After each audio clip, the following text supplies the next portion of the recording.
Y tiene la palabra a esta hora, este día lunes, la secretaria general del Partido Republicano, Ruth Hurtado. ¿Cómo está? Hola, muy bien, ¿y tú? Bien, gracias. Aquí preparando el debate de mañana, pues. Sí, va a estar un buen debate intenso en los últimos días y además que viene el debate de Anatel, así que hay que dejar unas poquitas fichas o balas para ese último debate también. Ahora, en definitiva, lo que hemos dicho es que tanto el debate de mañana como el del próximo lunes va a ser determinante probablemente para los candidatos de la oposición. Encuestas más, encuestas menos, hay ciertas tendencias, hay margen de error también. Y hay algunos que dicen que cualquier cosa puede pasar el 16 de noviembre.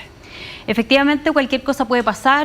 Nosotros lo hemos dicho, hoy día en la mañana José Antonio en la radio también lo señalaba. Nosotros estamos trabajando para que sea José Antonio quien pase a la segunda vuelta con los equipos programáticos, con el despliegue territorial, además de los candidatos que tenemos a la Cámara Baja de Diputados, ¿cierto? Y al Senado.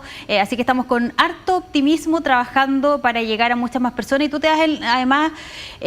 en la calle tienes otro termómetro distinto al de las encuestas.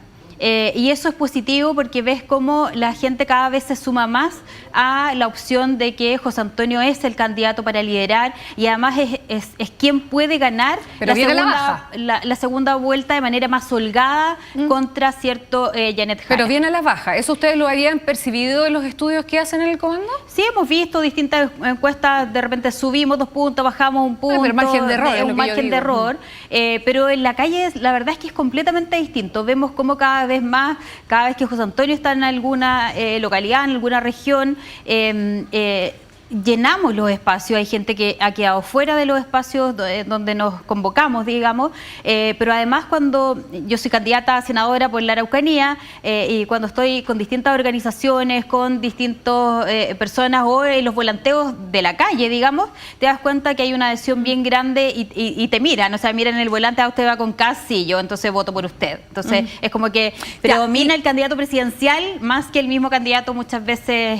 ¿Y qué hay de cierto de que Johannes Kaiser, el diputado nacional libertario, le está quitando votos a Kast? ¿Ustedes lo perciben en la calle? ¿Lo habían visto en las encuestas, en los sondeos que ustedes también hacen? No, no lo hemos visto. Porque pareciera ser el mismo electorado. Bueno, a mí me pasa, me toca por el cargo de secretaria general estar en distintas regiones. La semana pasada estuve también en la región de Los Ríos, en Valdivia, y he visto que hay, depende del sector donde tú estés, tienen distintas preferencias. Cuando tú hablas con las personas, obviamente conociendo un poco más de las propuestas de José Antonio, se dan cuenta que es el candidato que hoy día necesitamos para que lidere este proceso de, como lo hemos llamado nosotros, este gobierno de emergencia, este gobierno donde se centre la discusión en lo que realmente le importa a la ciudadanía, que tiene que ver con seguridad, con inversión y en las urgencias sociales, como le hemos llamado nosotros, más que derechos sociales, sino que urgencias sociales que tiene que ver con vivienda, educación y salud, que hoy día son los grandes dolores de las personas. Básicamente, entre los candidatos de la oposición, y me refiero a Evelyn Matei, Johannes Kaiser y José Antonio Kast, las propuestas tienden a ser bastante similares o están en las mismas teclas, ¿no? Ahora, un segundo. Sí. Mi pregunta apunta a lo siguiente. ¿Quién de los 3 candidatos está mejor posicionado para ganarle a Janet Jara? Que a todas luces es la que va a pasar a segunda vuelta si las encuestas, o sea, si el 16 se comportan como lo que estamos viendo en las encuestas. ¿Quién tiene mejores chances de ganarle finalmente a esa candidata? Se habla de una suerte de comando unitario para enfrentar esa posibilidad también. Usted me podría decir que hay matices, que hay cosas distintas entre los 3 candidatos, pero más o menos todos apuntan a seguridad, al crecimiento económico, ajuste fiscal. ¿Pero quién tiene la mejor chance de ganarle a Janet Jara en una segunda vuelta? Bueno, hoy día cuando tú hablas con distintos analistas políticos, más que solo fijarte en las encuestas, sino que con personas que se dedican a estudiar esta variable o a la sociedad, digamos, en materia política, todos señalan que José Antonio es la persona que tiene más posibilidades de tener una segunda vuelta con mucha más diferencia de votos con Janet Jara, que tiene más holgura para una segunda vuelta, y es lo que nosotros también le hemos estado diciendo a la gente. Por eso también tenemos este jingle, cámbiate acá, que no se den más vueltas, que hoy día necesitamos ganar en primera vuelta, pero necesitamos también tener un candidato fuerte, sólido, que enfrente con mucha fuerza a Janet Jara. Y yo creo que hoy día el único que tiene ese potencial es José Antonio. ¿Y la experiencia que tuvo con Gabriel Boric no pesa en este escenario? Porque con Gabriel Boric pasó a la segunda vuelta, habiendo ganado esa elección, la primera vuelta, y no fue capaz de ganarle a Gabriel Boric. Sí, los mismos analistas de izquierda y de derecha, de hecho ayer hubo harto análisis en los distintos programas respecto a esto, los mismos analistas decían, todos sabían que José Antonio era muy difícil que ganara en una segunda vuelta.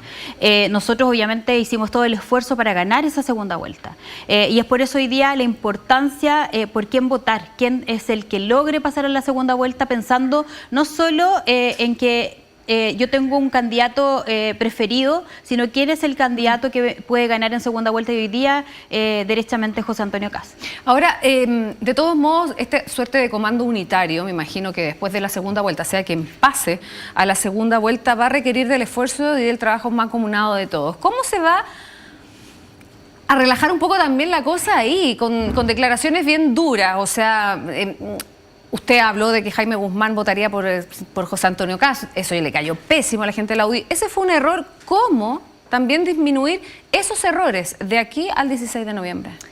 A ver, en política uno obviamente puede cometer errores, y yo le pedí disculpas a la familia porque si ellos se vieron afectados, obviamente a ellos uno les pide disculpas, pero en política también tenemos que ser un poco menos piel de cristal. Yo creo que hoy día estamos frente a una situación de situación país en donde queremos enfrentar al crimen organizado, en donde tenemos que enfrentar a las distintas mafias. Veíamos ayer al ministro Cordero haciendo análisis político, más bien estar preocupado del Ministerio de Seguridad, y para eso tú necesitas tener el cuero un poquito más duro, porque si están muy sensibles, dice usted. No sé si sensibles, pero creo que es importante que pongamos el foco primero en derrotar a la candidata de la continuidad, y segundo, lo que viene desde marzo en adelante va a ser un gobierno. Por eso nosotros hemos hablado de este gobierno de emergencia, en donde probablemente estos mismos grupos organizados van a atacar o van a amenazar a quienes estén gobernando en La Moneda, porque les van a hacer frente, como ha pasado en otros países. No podemos olvidar lo que pasó en Colombia en su minuto, lo que ha pasado en México, lo que pasa en Nicaragua, lo que pasa en estos países donde pretenden, ¿cierto?, han pretendido doblarle la mano al crimen organizado, y eso nosotros lo vamos a hacer sin ningún titubeo, y por eso es importante que en política seamos menos sensibles, porque a lo que tenemos que enfrentarnos es mucho más fuerte. Y en ese sentido, más allá, ¿cierto?, de palabras más o palabras menos, lo hemos señalado desde el primer minuto en que nosotros vamos a estar con el candidato de oposición que pase a la segunda vuelta, y esperamos lo mismo de los otros candidatos presidenciales, porque esto no es un tema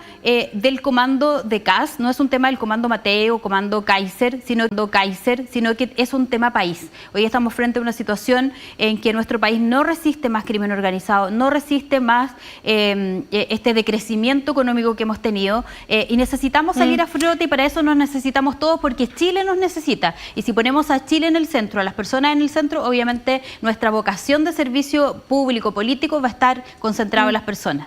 Ahora, también hay harta atención con el gobierno, desde la candidatura de Chile Vamos, el jefe de campaña de Belín Matei, bueno, tildó de atorrante a la gente que está ahí en el Ejecutivo, y también, bueno, se ha hablado, por ejemplo, del Plan Nacional de Búsqueda, una declaración de Belín Matei que ha sido sumamente cuestionada por parte de La Moneda. De hecho, usted mencionaba a Luis Cordero, el ministro de Justicia, que estuvo aquí en Mesa Central, también, bueno, cuestionando a Belín Matei. ¿Cómo están viendo el rol del gobierno también durante los últimos días? Y particularmente el presidente Gabriel Boric, que, ojo, lo vamos a ver dentro de los próximos minutos hablando, pero ¿cómo ha visto el rol de La Moneda y la tensión que se instala con la oposición? A ver, el presidente llegó a La Moneda creyéndose el jefe de campaña del apruebo. Recordemos que él sus primeros meses los utilizó en eso, le mentía a la ciudadanía que si no se ganaba ese proyecto refundacional él no iba a poder gobernar.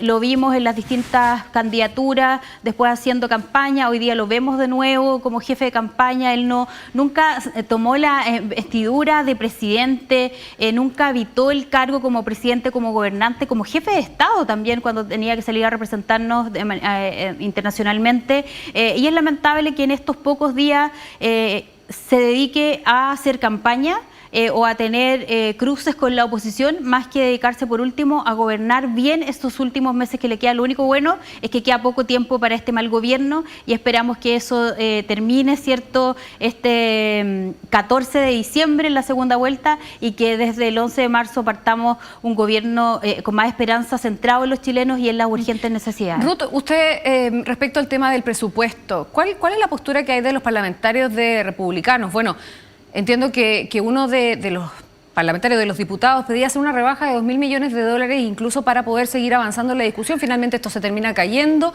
y se va a reponer la discusión después de las elecciones. ¿Hasta dónde se va a estirar el elástico acá? A ver, el tema del presupuesto es bien complejo porque cuando tú analizas las distintas partidas de la DIPRES de los años anteriores, te das cuenta, hay un medio escrito que hizo muy buen análisis de cómo recortaron en derechos sociales para este presupuesto desde este gobierno, cuando se nos acusaba a nosotros que nosotros íbamos a ser quienes recortaríamos derechos sociales. Nosotros lo que decíamos es que hay que recortar presupuesto en otras materias, por ejemplo, cuando tienes licitaciones duplicadas, cuando necesitas, no sé, 100 buses eléctricos y estás licitando 200 buses eléctricos. Entonces, en esas cosas que si bien tú vas sumando un valor con otro, llegas a un gran resultado, digamos, de disminuciones, cuando hay programas que están duplicados, cuando hay personas que solo van a marcar o a cobrar a fin de mes, pero no están haciendo nada. El tema de las licencias médicas, que ya eso ha cambiado y hemos visto cómo las personas que antes estaban de manera permanente reemplazando a personas del aparato público, hoy día han estado sin trabajo porque ya no están entregando las licencias médicas. Hay otros lugares donde tú puedes hacer recortes, donde tú puedes ahorrar, por ejemplo, utilizando, no sé, edificios de bienes nacionales, remodelando. ¿Y despido de funcionarios también? Despido de los malos funcionarios, obviamente, ya. Sí. Y nosotros hemos dicho, más allá si el funcionario es de izquierda o de derecha, si es un buen funcionario de carrera, que está haciendo su trabajo, obviamente va a seguir trabajando y en eso nosotros no tenemos problema, no va a haber recortes de derechos sociales, pero tampoco va a haber expulsión, o sea, echar a buenos funcionarios públicos. Ruth Hurtado, secretaria general del Partido Republicano, muchas gracias por haber estado con nosotros. Como te decía, tenemos que movernos rápidamente a la moneda, así que agradecerte mucho tu tiempo.